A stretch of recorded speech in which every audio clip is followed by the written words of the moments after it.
शहरामध्ये ते फिरून मोर्चा त्यांनी मोठा काढलेला आहे. काय म्हणाले, कसं बघता तुम्ही? आज हंबरडा मोर्चा काढण्याचा त्यांचा जो काही प्रयोग होता तो संपूर्णपणे फेल गेलेला. मराठवाड्यातून त्यांनी सर्व कार्यकर्त्याला बोलून आपण मोर्चात जर पाहिलं असेल तर लोक नव्हते आले, त्यांना सपोर्टच मिळाला. ही वेळ कोणती आहे? या वेळेला शेतकऱ्यांचा अश्रू पुसण्यासाठी जावं लागतं.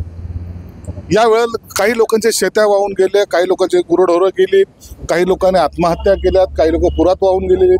अशा वेळेला त्यांना मदत करणं हे महत्वाचं काम आहे. मोर्चा काढून काय साध्य केलं तुम्ही? लोकांचे हंबरडा म्हणजे शेतकरी रडतोय त्याच्या संदर्भात तुम्हाला त्यांचे फोटो छापायचेत, मदत करा ना. अशा वेळेला आमची प्रामाणिक भूमिका अशी आहे की सरकार ते कोणाचंही असो, विरोधी पक्ष असेल सरकार असेल, यांनी एकत्रित येऊन त्या शेतकऱ्यांच्या हिताचं काम केलं पाहिजे होतं. आम्ही विरोधी पक्षाला विरोधी पक्षनेता मानत नाही. अशा काळाला शेतकऱ्यावर आलेलं संकट याला आमची प्रायोरिटी. म्हणून आमच्या सरकारने एवढं 32,000 कोटीचे जे काय पॅकेज जाहीर केले, आता बघा ते देतात का नाही देतात तुम्ही जाऊन पहा. आता तुम्हाला कोण विचारतंय? आम्ही सरकारने जी काही घोषणा केली ते शेतकऱ्यांना ते मिळणार.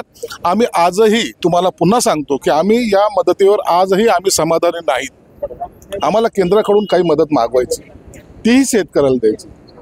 आणि वैयक्तिक पक्षातर्फे सुद्धा आम्ही शिवसेनेतर्फे असेल, राष्ट्रवादी असेल किंवा भाजप असेल, ते कार्यकर्ते सुद्धा घरोघर जात आहेत. म्हणून आज त्यांनी मोर्चा काढून त्यांची असलेली केवलवाने अवस्था दाखवली. हंबरडा फोडणं, त्यांचा हंबरडा आम्ही 2022लाच फोडला होता. तेव्हापासून जे रडतायत ते आतापर्यंत ते रडतायतच आहे. टीका करणे याशिवाय त्यांनी काही केलेलं नाही. हंबरडा शेतकऱ्यांचा आहे का यांचा हंबरडा आहे. पक्ष फुटला त्याचा हंबरडा, आमदार पळून गेले त्याचा हंबरडा, खासदार निघून गेले त्याचा हंबरडा, पदाधिकारी गेले त्याचा हंबरडा.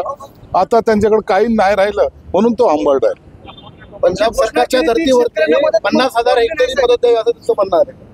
पंजाब सरकारने ज्या पद्धतीने हेक्टरी 50,000 रुपये दिले, पंजाब सरकारने काय केलं हा त्यांचा प्रश्न आहे. परंतु आपल्या इथं सरकारने चांगली मदत करावी ही आमची भावना आहे. 4 दिवसापूर्वी केलेली घोषणा, त्याच्यावरचं सर्व अरेंजमेंट, दिवाळीपर्यंत या शेतकऱ्यांना मदत कशी पोहोचेल हा आमचा प्रयत्न राहणार आहे. शेतकऱ्यांना 11,500 रुपयाची घोषणा केली साहेब, आणि 8,000 रुपये पैसे